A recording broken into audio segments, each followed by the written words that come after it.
El reto de la empresa pública, intensidad de capital. Bueno, vamos a ver un tema que es realmente apasionante desde el punto de vista pues, de la economía y de la política, ¿no? Y es cómo el concepto de intensidad de capital puede incidir en la evolución económica de los últimos años y también en la opción por uno u otro tipo de modelo de empresa. Bueno, ahí tenéis un gráfico que no se ven las líneas y los números muy claros, os lo voy a poner más grande, pero bueno, ahí vais a ver cómo evoluciona la intensidad de capital pues a lo largo del siglo XX hasta el año 2015, ¿no? ¿Qué es la intensidad de capital? La intensidad de capital es la comparación entre las inversiones que se realizan en las empresas y el coste y los costes laborales. Bueno, hay otras interpretaciones que relacionan el volumen de las inversiones con la unidad de producto, con el producto total. Entonces, esto nos va diciendo cómo a lo largo de la evolución económica, igual que las empresas tienden a ser más grandes, tienden a ser también más intensivas en capital. ¿Esto qué quiere decir? Que al final hay que invertir más para conseguir lo mismo. Y que por tanto es una tendencia a que las empresas, las grandes empresas sobre todo, sean cada vez menos rentables para los inversores. ¿Por qué? Pues para conseguir el mismo beneficio necesitan más inversión. Es una consecuencia del avance tecnológico, de que cada vez los niveles de inversión, los niveles de equipamiento, etcétera, son más grandes y por lo tanto hay que invertir más para conseguir lo mismo. Bien, esta es una cuestión muy importante porque esa tendencia se ha producido a todo lo largo del capitalismo en los últimos 200 años, ¿no? Pero bueno, normalmente es una tendencia que puede generar problemas para que el dinamismo de la economía. Las empresas, al perder rentabilidad, se tiende a invertir menos, pero esa tendencia, bueno, pues se compensa de formas distintas. Claro, sin embargo, vais a ver cómo en este gráfico nos revela cómo esa tendencia a largo plazo al incremento de la intensidad de capital se disparó en los años de posguerra. A partir de la Segunda Guerra Mundial, sobre todo, se dispara porque hay enormes inversiones, la economía va muy bien, hay enormes inversiones, pero estas enormes inversiones tienen como consecuencia al final que van aumentando tanto los equipamientos que cada vez hay que invertir más para conseguir resultados similares, ¿no? Entonces, bueno, os lo voy a poner un poco más grande para que lo veáis mejor. Así, bueno, si yo desaparezco tampoco pasa nada, ¿no? Ahí veis cómo en los principales países occidentales, bueno, hay un incremento constante, pero sobre todo a partir de los 50, 60, se disparan enormemente la intensidad de capital. Esa intensidad de capital que, ya lo hemos dicho, es al final una referencia muy clara de cuánto tienen que invertir los inversores para conseguir una determinada rentabilidad.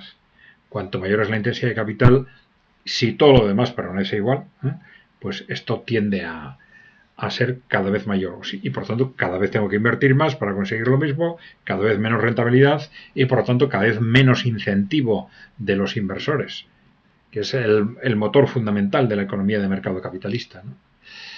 Bueno, esto es interesante porque ese incremento radical de la intensidad de capital en las economías occidentales se relaciona también con el momento en que empieza a decaer el crecimiento, que esto llevó a la crisis de los años 70, luego al periodo neoliberal, en el que se empiezan a adoptar todo tipo de medidas para aumentar la rentabilidad de las inversiones.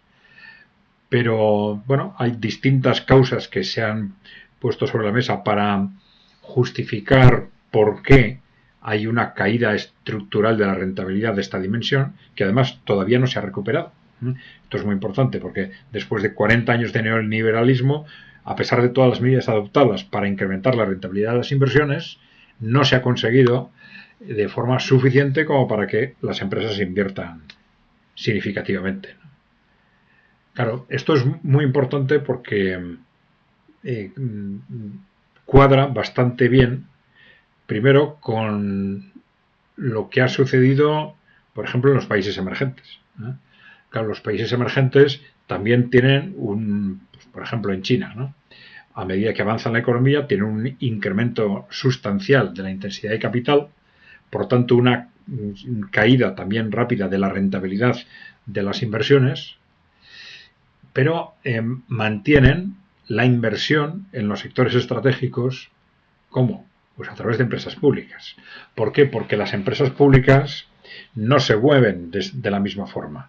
Es decir, no se mueven por la rentabilidad del capital. Pueden conseguir, digamos, que la eficiencia de la inversión no se mide en base a la rentabilidad del capital invertido, sino se puede medir por otras vías, porque esa empresa pública genera impuestos, porque genera puestos de trabajo, que a su vez también son impuestos e ingresos estatales. Bueno, puede haber distintas formas de que las empresas públicas sean eficientes más allá de la rentabilidad directa del capital invertido, ¿no? Eso sucede con las empresas públicas, también de alguna forma con las empresas cooperativas, ¿no? Pero bueno, esto puede explicar por qué son las empresas intensivas en capital las que normalmente han ocupado los sectores que se han hecho públicos, ¿eh? Y eso no solo ahora en los países emergentes, también en los años de posguerra en Europa y también en Estados Unidos, aunque en menor nivel. Y bueno, nos puede dar algunas pistas también sobre la importancia de este factor cara al futuro. Si vemos la historia del capitalismo, ese efecto negativo sobre la rentabilidad del incremento de la intensidad de capital se ha compensado de una u otra forma, pero como veis en el gráfico, quizás esta intensidad de capital se ha disparado de tal forma con los avances tecnológicos de la segunda mitad del siglo XX que ha hecho muy difícil que esa caída de la rentabilidad por la mayor intensidad del capital sea compensada por otros factores. Entre ellos por todos los factores que ha puesto en marcha el neoliberalismo. Pues debilitamiento de los sindicatos, contención de los gastos salariales, reducción de impuestos para las empresas, globalización, etcétera, etcétera. Bien, yo creo que es un elemento muy importante a la hora de tener en cuenta el futuro de la empresa pública, el papel que puede desempeñar la empresa pública y también, al final, en qué medida pues los países deberían analizar distintas formas de propiedad para este tipo de empresas intensivas en capital, que pues suelen tener una relación muy directa con lo que se suele llamar sectores estratégicos. Bien, estamos hablando de transporte, de energía, infraestructuras, etcétera, ¿no? Bien, pues dejarnos preguntas y comentarios y no os olvidéis de darle a la tecla de suscribirse si no estáis suscritos. Un saludo.